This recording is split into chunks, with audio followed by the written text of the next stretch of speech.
మిత్రులారా, మీకందరికీ తెలుసు, ఈ కరీంనగర్ గడ్డ మీద కాలు పెడుతున్నప్పుడల్లా నాయకత్వం అంటే ఇలా ఉండాలి, ఒక మాట ఇస్తే ఆ మాట నిలబెట్టుకోవడానికి ఎన్ని ఒడిదుడుకులు వచ్చినా, ఎంతమంది అవంతరాలు కల్పించినా ఇచ్చిన మాట నిలబెట్టుకోవాలని ఒక విశ్వాసాన్ని, నమ్మకాన్ని కలిగించిన శ్రీమతి సోనియా గాంధీ గారు గుర్తొస్తారు.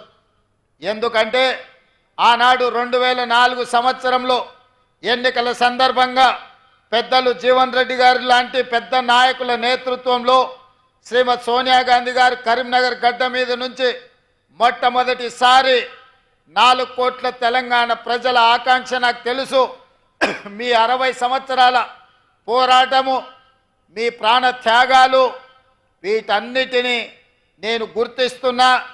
తప్పకుండా మీ ఆలోచన, మీ మనసులో మాటను నెరవేర్చే బాధ్యత నేను తీసుకుంటానని ఈ కరీంనగర్ గడ్డ మీద నుంచి శ్రీమతి సోనియా గాంధీ గారు మాట ఇవ్వడం జరిగింది.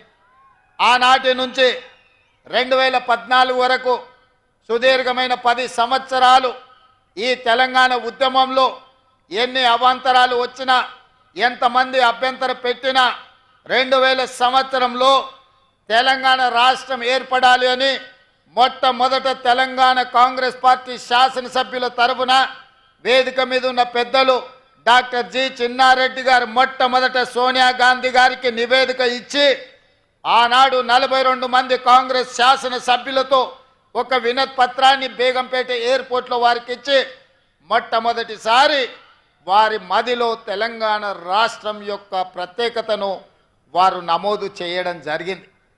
ఆనాడు వారు మొదలుపెట్టిన తెలంగాణ ఉద్యమం కొద్ది కొద్దిగా పెరుగుతూ తెలంగాణ రాష్ట్రాన్ని సాధించుకునే వరకు ఆ ఉద్యమం ఉర్రూతలు ఊగింది. ఇవాళ నేను గుర్తు చేయదలుచుకున్న పెద్దలు బట్టి విక్రమార్క గారు, పొంగులేటి శ్రీనివాసరెడ్డి గారు వేదిక మీద ఉన్నారు.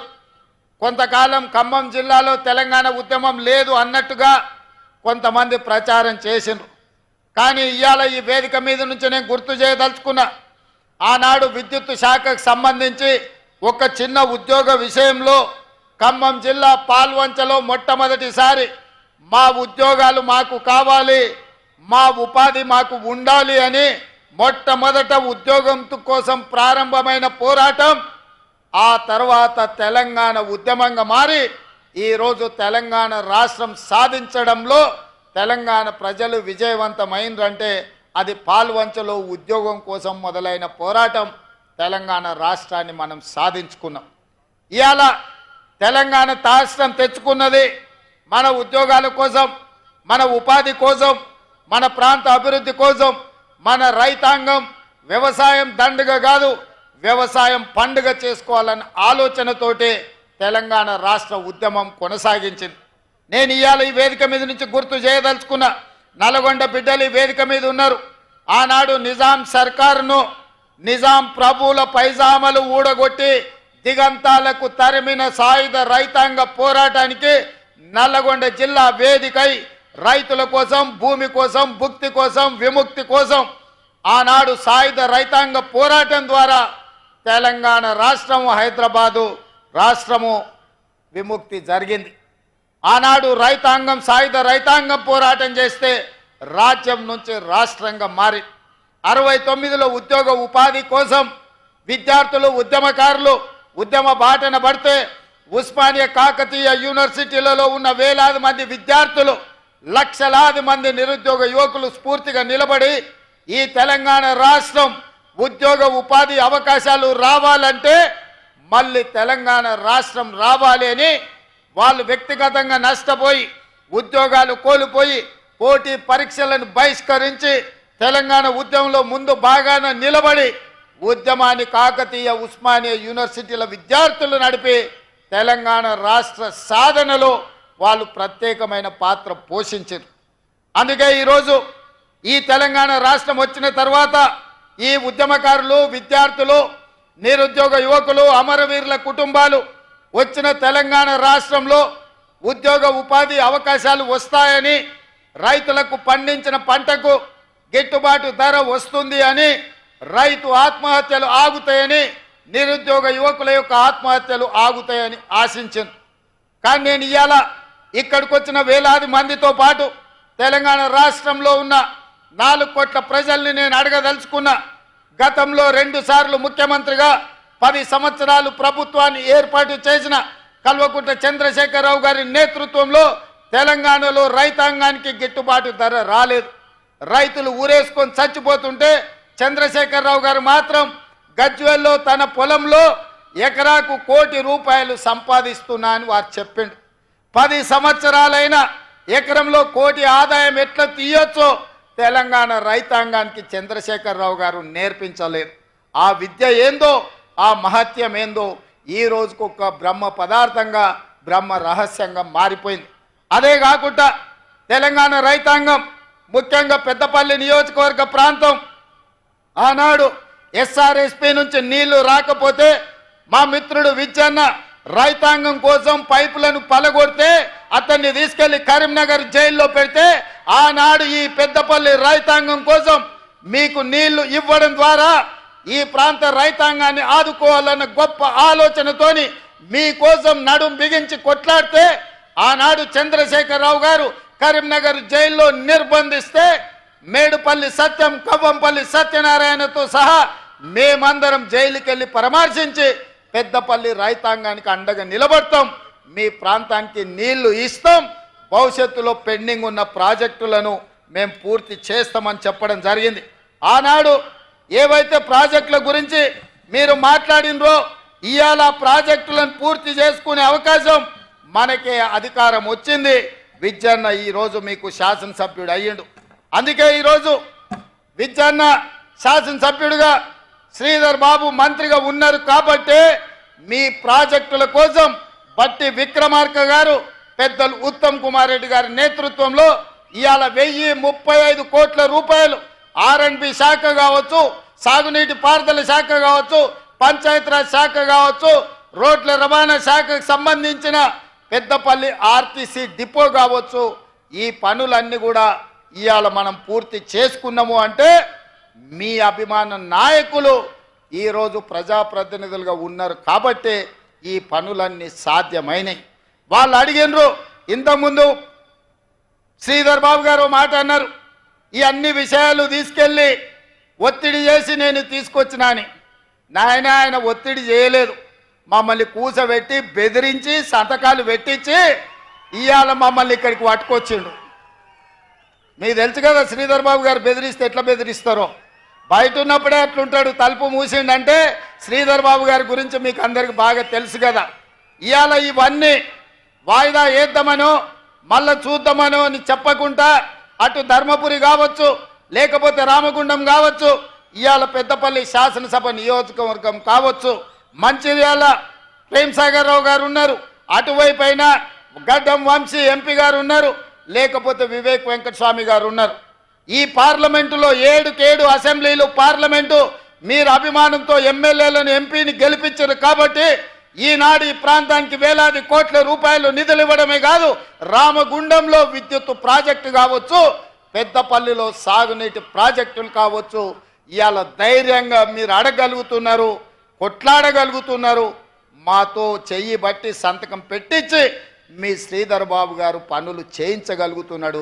ఇది ప్రజా విజయం, ఇది ప్రజా పాలన, ఇది ప్రజా ప్రభుత్వం. నేను అడుగుతున్నా, భానుప్రసాదరావు గారు ఎమ్మెల్సీ గారు, ఇక్కడ పార్కు లేదు, పార్కు కావాలన్నాడు, స్టేడియం లేదు, స్టేడియం కావాలన్నాడు, ఈ ప్రాంత అభివృద్ధి కోసం నిధులు ఇవ్వాలి అని నాకు నివేదికలు ఇచ్చిండ్రు. చాలా మంది ఎమ్మెల్యేలు, ఎమ్మెల్సీలు అందరూ ఇన్ని నిధులు ఇచ్చినా మళ్ళీ ఇన్ని విజ్ఞాపన పత్రాలు తెచ్చిర్రు ఇంకా కావాలి అని. కాయలు కాసే చెట్టుకే రాళ్ళ దెబ్బలు ఉంటాయి, పెట్టించేవాడు ఉంటే పెడతామంటే ముందుకు వస్తారు, కొడతామంటే దూరం పోతారు. ఇవాళ మనం పెడతాం అంటున్నాం కాబట్టి, వడ్డిస్తాం అంటున్నాం కాబట్టి మీరందరూ దగ్గరకు వచ్చిండ్రు, ఈ వినతి పత్రాలు ఇచ్చిండ్రు. ఇవాళ మీ అందరికీ మంచి చేయడానికి ఈ నివేదికలు మొత్తం మళ్ళీ సచివాలయానికి వెళ్ళిన తర్వాత ఒక్కొక్కటిగా వీటిని పరిశీలించి తప్పకుండా ఇందులో ఉన్న అంశాలను ప్రభుత్వం సానుకూలంగా నిర్ణయాలు తీసుకుంటుంది. ఇచ్చిన నివేదికలు ఇవి చదివితే రేపు ఉదయం దాకా ఇవే చదవాల్సి వస్తుంది కాబట్టి మొత్తంగా గుత్తగా మీకు ఒకటే మాట ఇస్తున్నా, మిత్రులు ఇచ్చిన నివేదికలు అన్నీ కూడా మా అధికారులకు మా చీఫ్ సెక్రటరీ గారికి ఇచ్చి పెద్దపల్లి ఉమ్మడి జిల్లాకు పెద్దపల్లి పార్లమెంటు నియోజకవర్గానికి కావలసిన నిధులను ఇచ్చే బాధ్యత ప్రేమ్ సాగర్ రావు గారు సత్యనారాయణ స్వామి మా టెంపుల్ కూడా నిధులు కావాలన్నాడు. మా బట్టి గారికి నేను సూచన చేస్తున్నా, సాగర్ అన్న పెద్దగా అడిగింది లేదు కాబట్టి ఖచ్చితంగా ఎంతో కొంత మనం దేవుడికి నిధులు ఇవ్వాల్సిందే. ఎందుకంటే ఆయన ఏం పెద్దగా అడిగే టైప్ కాదు. ఆదిలాబాదు దత్తత తీసుకోమన్నాడు. తప్పకుండా తుమ్మిడిహెట్టి దగ్గర సాగునీటి ప్రాజెక్టు కట్టించి గోదావరి జలాలను తరలించి ఆదిలాబాద్తో పాటు కరీంనగర్ జిల్లాను కూడా అభివృద్ధి పదం వైపు నడిపించే కార్యక్రమాలు ఉత్తమ్ కుమార్ రెడ్డి గారు తీసుకోబోతున్నారు. ఇవాళ మిత్రులారా, ఇవన్నీ పనులు జరుగుతున్నాయి. ఇవన్నీ ఈరోజు మనం ఇక్కడ కూర్చొని మాట్లాడుకుంటున్నాం. మీరు అడగగలుగుతున్నారు, మీరు విజ్ఞప్తి చేయగలుగుతున్నారు అంటే ఈనాడు తెలంగాణ రాష్ట్రంలో ప్రజా పాలన ఉంది, ప్రజా ప్రభుత్వం ఉంది. సంవత్సరం పూర్తి చేసుకున్న సందర్భంగా ఈ సంవత్సరం మీకోసం రోజుకు 18 గంటలు కష్టపడుతూ ఎక్కడ చూడకుండా చెమట తీస్తూ పని చేస్తుంటే కొంతమంది కడుపు నొప్పితో లేకపోతే భవిష్యత్తు వాళ్ళకు లేదు, ఇక చీకటి మయమైందని తప్పుడు ప్రచారాలు చేస్తున్నారు. పెద్దలు కొంతమంది కలిస్తేనే ఏమున్నారా మీరు చేసింది కూడా చెప్పుకోలేకపోతున్నారు. 10 ఏళ్ళు మోసం చేసినోడే ఇవాళ బజార్ల మీదకి వచ్చి మీరేం చేయలేదని మిమ్మల్ని అంటున్నారు.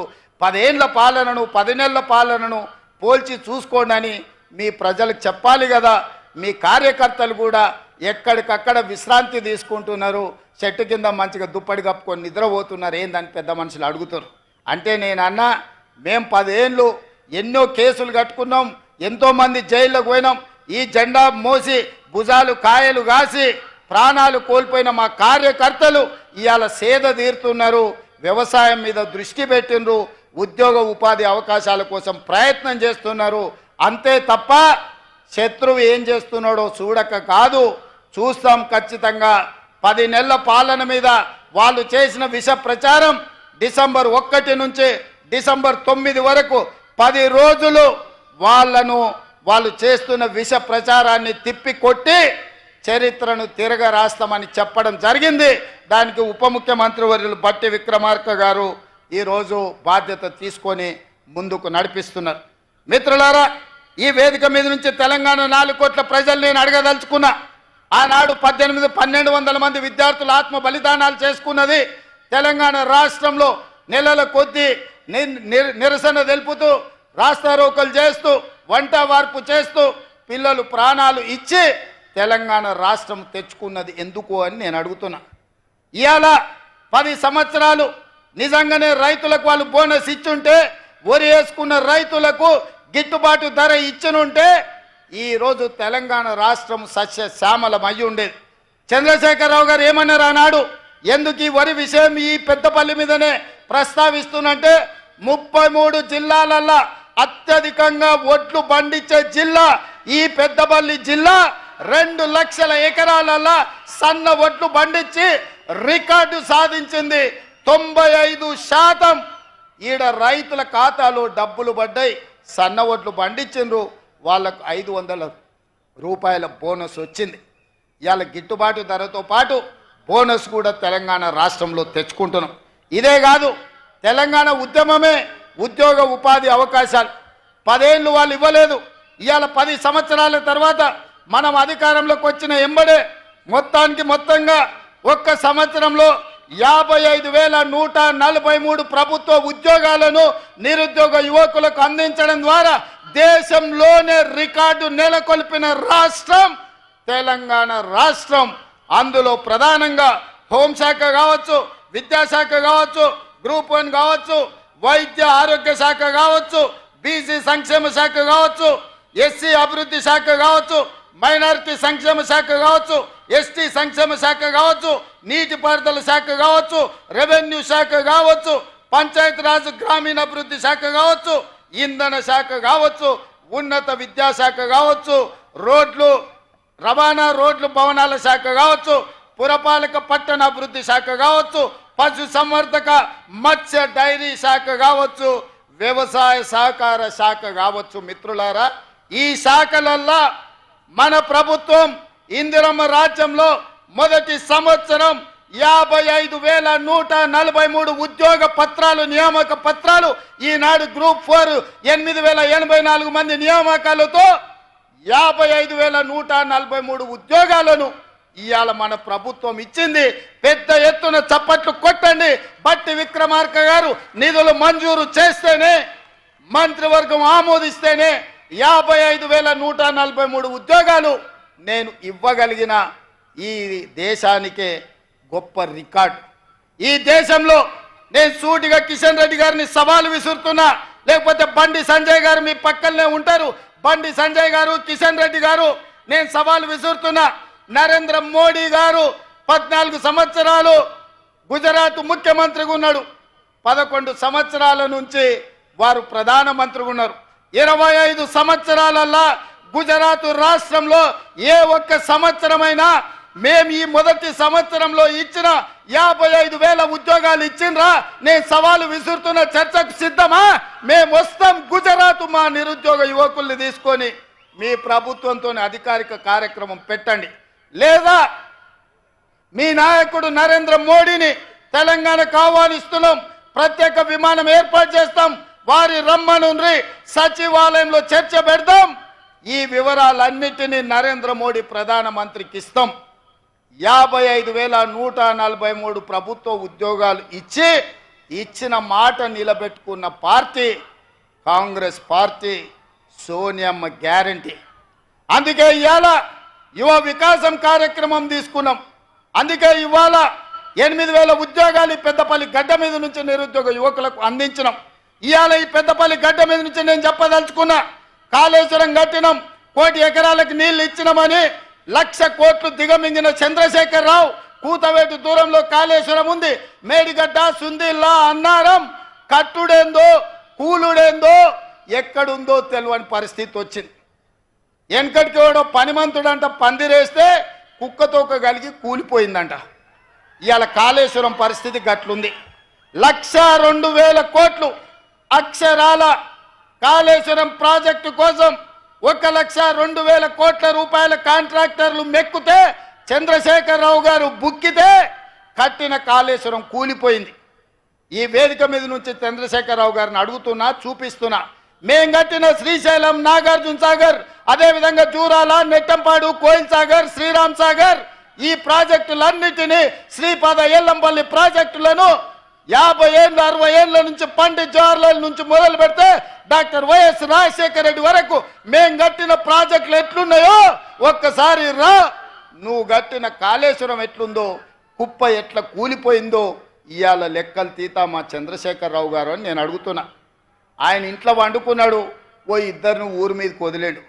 ఊర్లో అప్పుడప్పుడు బయలుదేయడానికి మైసమ్మకు మనం ఇడిచిపెడుతుంటాం, తెలుసు కదా. గ్రామాలలో మనం మైసమ్మకి ఇడిచిపెడుతుంటాం పోతులను. అవి ఊరి మీద పడతాయి, మేస్తాయి, ఎక్కడ పడితే అక్కడ తిరుగుతాయి.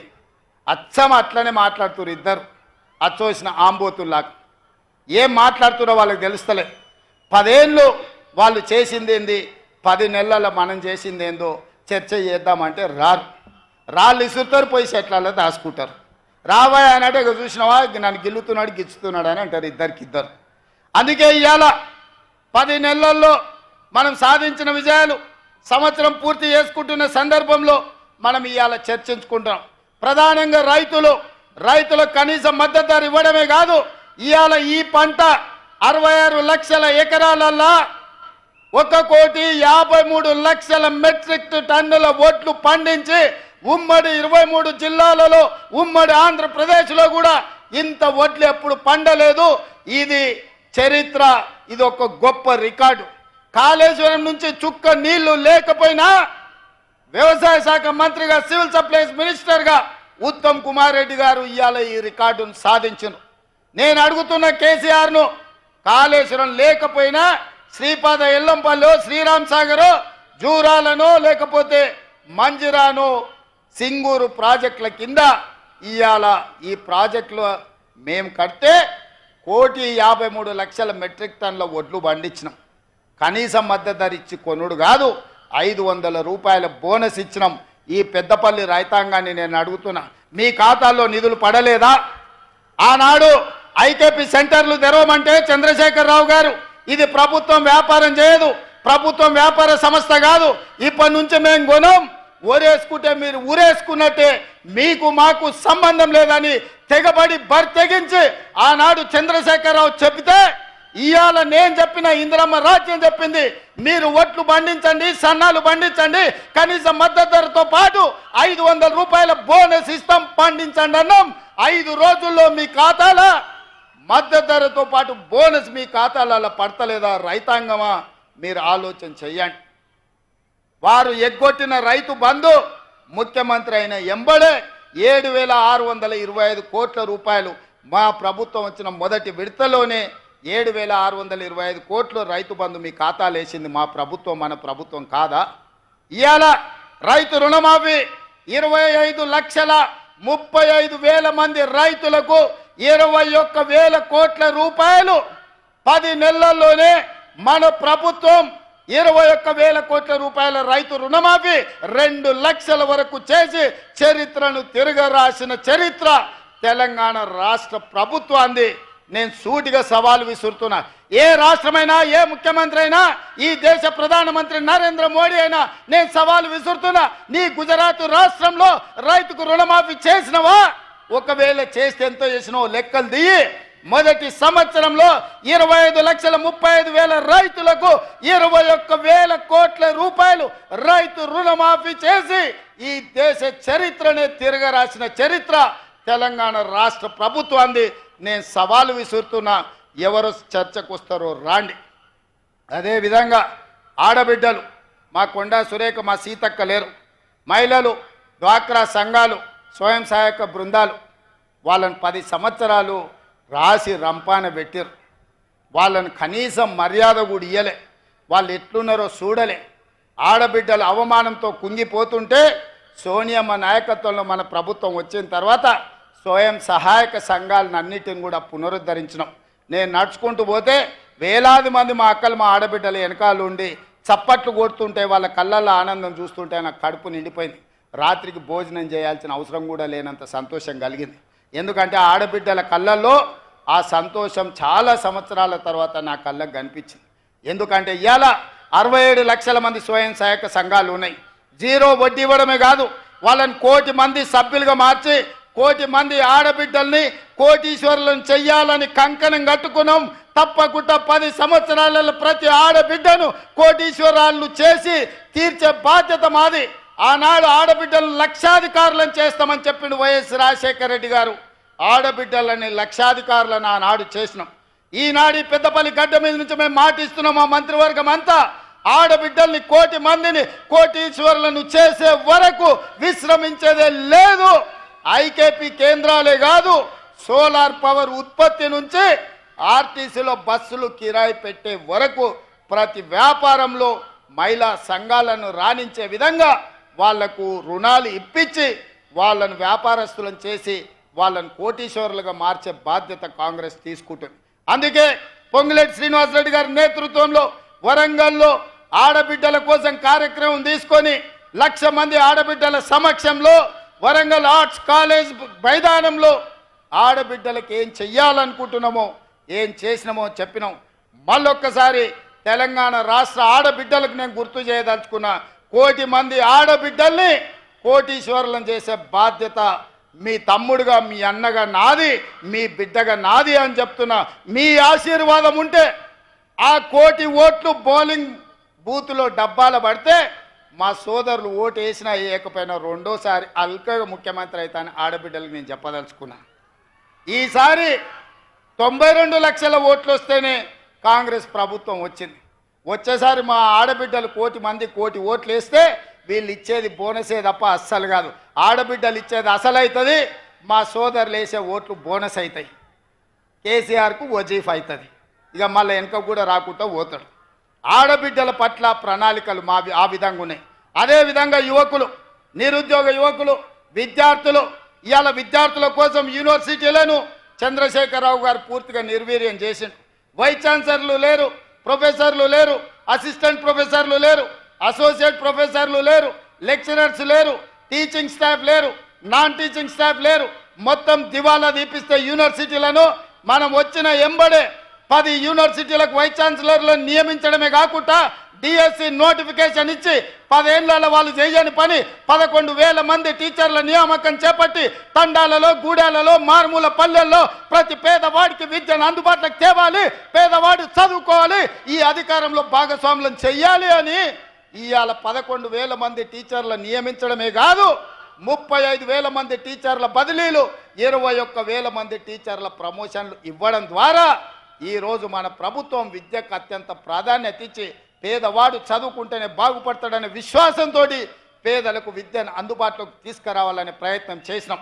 అదే కాదు కేజీ నుంచి పీజీ వరకు ఉండే అన్ని కళాశాలలను సమీక్షించి ఏ మండలాలలో జూనియర్ కాలేజీలు లేవో, ఏ ప్రాంతంలో పాలిటెక్నిక్ కాలేజీలు లేవో, ఏ ప్రాంతంలో డిగ్రీ కాలేజీలు లేవో, ఏ ప్రాంతంలో ఇంజనీరింగ్ కాలేజీలు లేవో, ఏ యూనివర్సిటీలో ఇంజనీరింగ్ అండ్ లా కాలేజీలు లేవో ఇవాళ వీసీ గారు నాకు తెచ్చిచ్చారు. ఒక లా కాలేజ్ ఒక ఇంజనీరింగ్ కాలేజ్ కావాలా మా శాతవాహన యూనివర్సిటీ కానీ తప్పకుండా ఉమ్మడి కరీంనగర్ జిల్లాలో ఉన్న శాతవాహన యూనివర్సిటీకి ఓ ఇంజనీరింగ్ కాలేజ్ ఓ లా కాలేజీని ఇచ్చే బాధ్యత మన ప్రభుత్వం తీసుకుంటుంది అని చెప్పి నేను ఈ వేదిక మీద నుంచి చెప్తున్నా. ఎందుకంటే పేదవాడు చదువుకున్నప్పుడే భవిష్యత్తు ఉంటుంది. పేదవాడికి ఉద్యోగమో ఉపాధి వస్తే ఒక తరం బాగుపడుతుంది. ఆ తరం బాగుపడితే భవిష్యత్ తరాలకు వాళ్ళు ఆదర్శంగా ఉంటారు. ఆనాడు కాక వెంకటస్వామి గారు కష్టపడి గుడిసెల వెంకటస్వామిగా పేరు రాణించి వారు రాజకీయాలలో వ్యాపారంలో రాణించడం వల్ల ఇవాళ వివేక్ వెంకటస్వామి గారు ఒక టీవీ ఛానల్కు ఒక పెద్ద పరిశ్రమకు యజమాని అయిండు. ఇవాళ వంశీ పార్లమెంట్ సభ్యుడైండు. ఆ కుటుంబంలో వెంకటస్వామి గారు కష్టపడి పైకి తెస్తే ఇవాళ వివేక్ వినోద్ వంశీ ప్రయోజకులై తెలంగాణ రాష్ట్రానికి ఆదర్శంగా నిలబడ్డారు. ఎందుకు ఉదాహరణ చెప్తున్నంటే ఒక్క కుటుంబంలో ఒక్క వ్యక్తి ప్రయోజకుడైతే భవిష్యత్ తరాలన్నీ బాగుపడతాయి. అందుకే ఇవాళ పట్టుబట్టి పోటీ పరీక్షలు పెట్టి ఎవడు అడ్డుపడ్డా అశోక్ నగర్లోనో లేకపోతే దిల్సుఖ్ నగర్ చౌరస్తలో కొంతమంది కృత్రిమ ఉద్యమాలు చేపించినా వాళ్ళందరినీ పిలిచి మాట్లాడిన నేను అడగదలుచుకున్న నిరుద్యోగ యువకుల్ని తెలంగాణ ఉద్యమం ద్వారానే సాధించినాం. ఇందిరా పార్కులో మన పార్లమెంట్ సభ్యులు ప్రభుత్వం ఉన్న తెలంగాణ కోసం ఉద్యమంలో ముందుకు నడిచిండ్రు. కానీ తెలంగాణ వచ్చినప్పుడే ఇందిరా పార్కు తాళం వేసింది చంద్రశేఖరరావు కాదా? తెలంగాణ రాష్ట్రంలో నిరసన తెలిపొద్దు, ప్రజలు హక్కులను అడగొద్దు అని నిర్బంధాల మధ్య లాఠీ చార్జీల మధ్యలో తుపాకీ తూటాల మధ్యలో తెలంగాణ రాష్ట్రాన్ని 10 సంవత్సరాలు నడిపితే ఈ ప్రభుత్వం వచ్చిన ఎంబడే ఇందిరా పార్కు దగ్గర ధర్నా చౌక్ తెరిచి ప్రజలారా మీరు ధర్నా చేసుకోండేదని ఉంటే మా ప్రభుత్వం తప్పకుండా పరిగణలోకి తీసుకుంటుందన్నాం. ఆనాడు ఎవరైనా ధర్నా చేస్తే అడిగేవాడు ఉండేనా? ఈనాడు ధర్నా చేస్తే గాంధీ భవన్లో మా పిసిసి అధ్యక్షుడు మహేష్ గౌడ్ అందరిని పిలిపించి ఇందిరా పార్క్ దగ్గరను అశోక్ నగర్ చౌరస్తాల్లో ధర్నాలు చేసిన విద్యార్థులను పిలిచి కూర్చోబెట్టి మాట్లాడిండా లేదా ఒక్కసారి ఆలోచన చేయండి. ఇవన్నీ ఎందుకు జరుగుతున్నాయంటే ఇందిరమ్మ రాజ్యం ఉంది, పేదోళ్ళ గురించి ఆలోచన చేసేవాడు ఉన్నాడు కాబట్టే ఇవాళ ఎవరైనా అశోక్ నగర్ చౌరస్తాల్లో దిల్సుఖ్ నగర్ చౌరస్తాల్లో ఇందిరా పార్కుల్లో ధర్నా చౌకుల్లో ధర్నాలు చేస్తే నిరసన తెలిపితే మా పార్టీ కార్యాలయానికి పిలిపించి పార్టీ అధ్యక్షుడు వాళ్ళతో చర్చించి ఆ సమస్యలు ప్రభుత్వం దృష్టికి తెస్తున్నారు. అదేవిధంగా జ్యోతిరావు ఆయన ప్రగతి భవన్ గడి నిర్మించుకున్నాడు. మేము దాన్ని ప్రజాభవన్గా మార్చి ప్రజలకు స్వాగతం పలుకుతున్నాం. అక్కడ ప్రతి వారం 2 రోజులు పెద్దలు డాక్టర్ చిన్నారెడ్డి గారు ఉండి వచ్చిన ప్రతి ఫిర్యాదును తీసుకొని ఈరోజు వాటిని పరిష్కరిస్తున్నాం. ఒకప్పుడు దొరలకు మాత్రమే పెట్టుబడిదారులకు మాత్రమే అనుమతి ఉన్న ప్రగతి భవన్ ఆ గడి ఇవాళ పేదోళ్ళు ఎక్కడ అంటే అక్కడ తిరిగే స్వేచ్ఛ వచ్చింది. వాళ్ళు విజ్ఞప్తులు ఇచ్చే మా చిన్నారెడ్డి గారు తెలంగాణ ఉద్యమకారుడు వాటిని పరిష్కరించే బాధ్యత తీసుకున్నాడు. తెలంగాణ రాష్ట్రంలో 10 ఏళ్ళు వాళ్ళు చెయ్యలేంది 10 నెలల్లో మనం చేసింది. ప్రమాణ స్వీకారం రోజే అక్కడ ఉన్న ముళ్ళ కంచెలను అక్కడ ఉండే గోడల్ని బద్దలు కొట్టిన మాట నిజం కాదా? పేద ప్రజలకు ప్రవేశం అనుమతి ఇచ్చిన మాట నిజం కాదా? మీరు ఆలోచన చెయ్యండి. అదేవిధంగా ఈరోజు ఫీజు రియంబర్స్మెంటు ఒక పద్ధతిలో పరిష్కరించుకుంటూ వస్తున్నాం. ఈ రాష్ట్రంలో diet charges, cosmetic charges SC ST BC minority హాస్టళ్లలో కస్తూర్బా హాస్టళ్లలో ఉన్న పేద విద్యార్థులకు 10 సంవత్సరాలైన డైట్ ఛార్జెస్ పెంచలేదు. మేము ఆలోచన చేసి పేదోళ్ళ పిల్లలు మా పిల్లలే, ఆ పిల్లలు బాగుండాలంటే డైట్ ఛార్జెస్ పెంచాలని ఒక్క సంతకంతో 40% అదనంగా డైట్ ఛార్జెస్ పెంచడమే కాదు, కాస్మెటిక్ ఛార్జెస్ కోసం ఆడబిడ్డల అమ్మ కోసం నాయన కోసం ఎదురు చూడొద్దు, వాళ్ళు కష్టపడొద్దు అని కాస్మెటిక్ ఛార్జెస్ 40% పెంచి పేదోళ్ళ బిడ్డల్ని మా బిడ్డలుగా భావించి ఆ బిడ్డలకు కష్టం రాకూడదు, నిధులు ఆగకూడదు అని ఈ ప్రభుత్వం నిర్ణయం తీసుకున్న మాట వాస్తవం కాదా? ఇవాళ ఆ పేదోళ్ళ బిడ్డలకు మేము నిర్ణయం తీసుకుంటున్నామంటే ఈ ప్రభుత్వం ఉండబట్టే కదా. ఇవన్నీ చంద్రశేఖరరావు చేసుంటే, చంద్రశేఖరరావు పరిష్కరించుంటే, ఈరోజు ఆర్టీసీలో ఆడబిడ్డలకు ఉచిత బస్సు ఇచ్చుంటే, పేదోళ్లకు 200 యూనిట్లు ఉచితంగా విద్యుత్ ఇచ్చుంటే, రాజీవ్ ఆరోగ్యశ్రీ ద్వారా 10 లక్షల రూపాయలు ఉచితంగా అందించుంటే ఇవన్నీ మాకు చేసే అవకాశమే రాకపోతుండే కదా. 55,000 ఉద్యోగ నియామక పత్రాలు ఇవాళ చంద్రశేఖరరావు గారు అందించుంటే మాకు ఈ అవకాశమే లేకపోతుండే కదా. నోటిఫికేషన్లు మేమే ఇచ్చినామంటాడు. అన్నీ ఉన్నా అల్లు నోట్ల శని ఉన్నాయని హరీష్ రావు గారు, నువ్వు నీ మామ కలిసి నియామకాలు చేపట్టినుంటే మాకెందుకు వస్తుండేనాయా? మీ కవితమ్మ ఎంపీకి ఓడిపోతే 3 నెలల ఎమ్మెల్సీ చేశారు. మీ వినోద్రావు ఈయనే ఉంటాడు కదా దొర, వినోద్రావుని ఎంపీగా బండకేసి కొడితే ఎంబడే ప్రణాళిక బోర్డు వైస్ చైర్మన్కి ఇచ్చారు.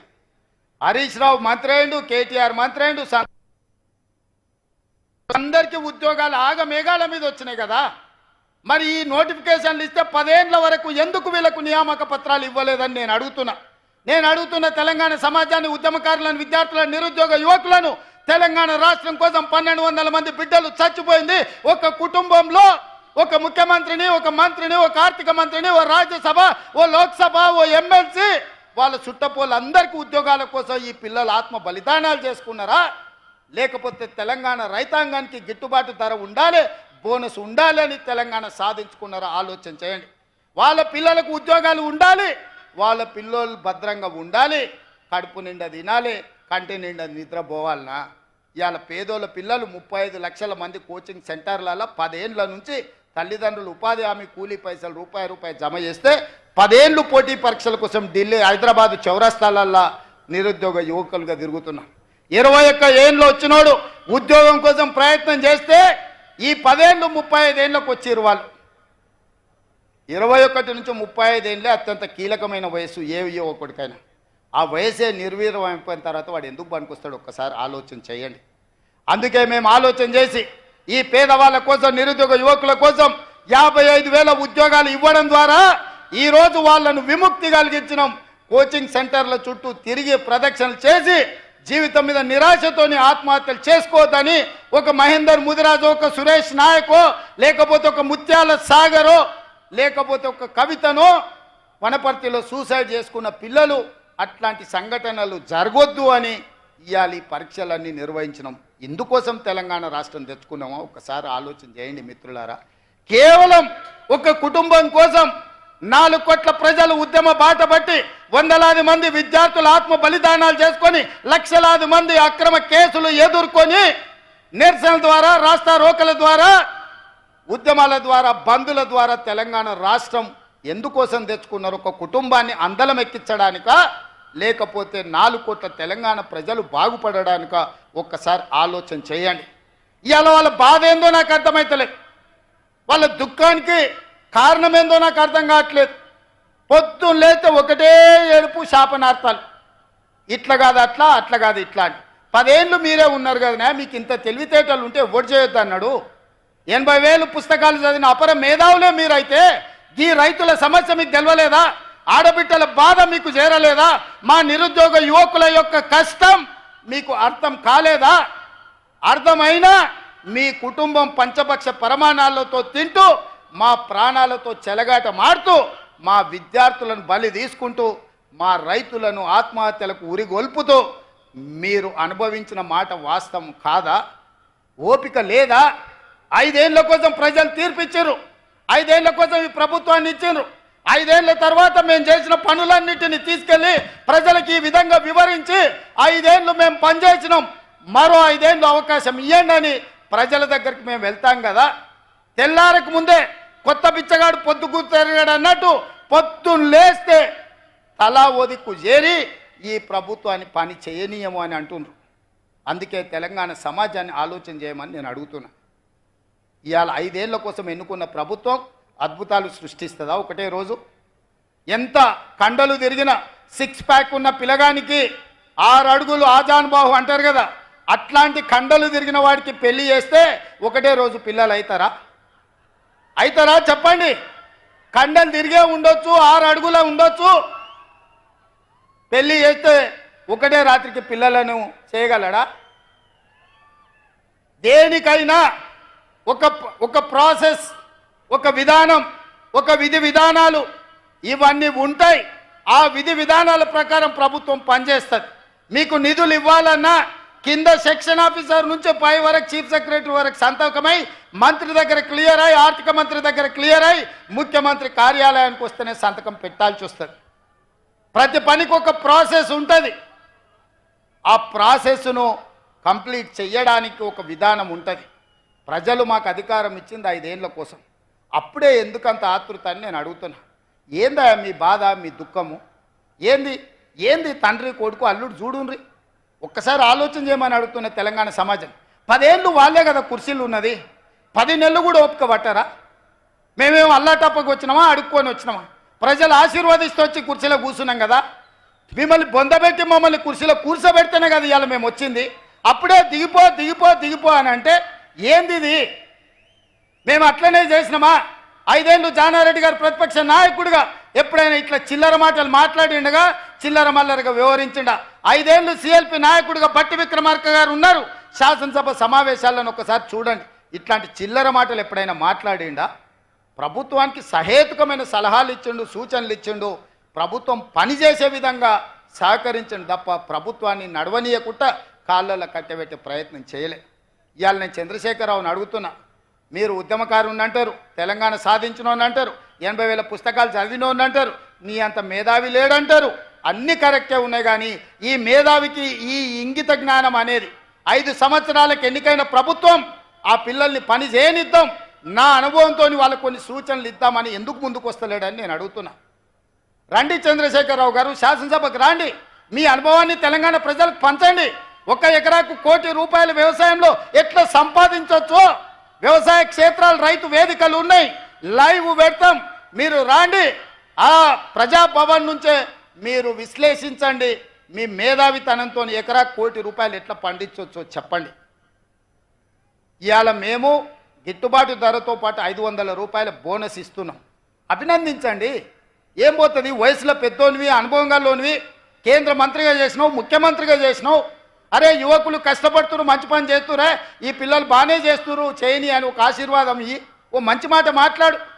వరంగల్ ఎయిర్పోర్ట్ తేలే, కొత్తగూడెంలో ఎయిర్పోర్ట్ తేలే, రామగుండంలో ఎయిర్పోర్ట్ తేలే, ఆదిలాబాద్లో ఎయిర్పోర్ట్ తేలే, ఆ పెద్దపల్లిలో బస్ డిపో ఇవ్వలే, ములుగు జిల్లాలో బస్ డిపో ఇవ్వలే.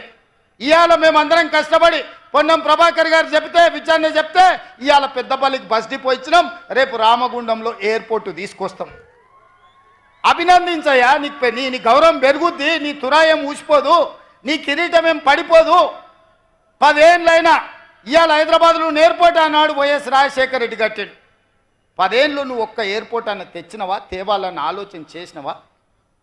ఆనాడే రామగుండంలో ఎయిర్పోర్ట్కు అన్ని వసతులు ఉండే, ఆదిలాబాదులు ఉండే, వరంగల్ ఎయిర్పోర్ట్ ఉండే, ఉమ్మడి రాష్ట్రంలో మూతబడ్డాయి. తెలంగాణ వచ్చినప్పుడే చంద్రశేఖరరావు గారు అవి తెరిచి ఉండాల్సింది, తెరవలేదు. ఇవాళ కేంద్రంతో కొట్లాడి 4 ఎయిర్పోర్ట్లు అదనంగా తెలంగాణకు తేవడానికి ఇవాళ మేము పట్టుబట్టి సాధిస్తున్నాం. అవన్నీ ప్రగతి పథంలో నడుస్తున్నాయి. నువ్వు ఆదిలాబాద్, నువ్వు ఇవాళ పెద్దపల్లిలో బస్ డిపో, ములుగు జిల్లాలో బస్ డిపో కూడా ఇవ్వలేదు. ఇంతకంటే దుర్మార్గం ఉంటుందా? ఇవాళ నా దృష్టికి రాగానే 15 ఏళ్లలో ఒక్క బస్ డిపో కూడా ఇవ్వలే. మొట్టమొదటి బస్ డిపో ఈ 15 ఏళ్లలో ఈరోజు పెద్దపల్లికి పూర్తి స్థాయి బస్ డిపో ఇచ్చినాం. ఇది కాంగ్రెస్ పార్టీ విధానం. ఇవాళ బస్ డిపోలే కాదు, ఎయిర్పోర్టులు కూడా మీ కూతవేటు దూరంలో వస్తున్నాయి అంటే ఈ ప్రజా పాలనతోనే సాధ్యమైంది మిత్రులారా.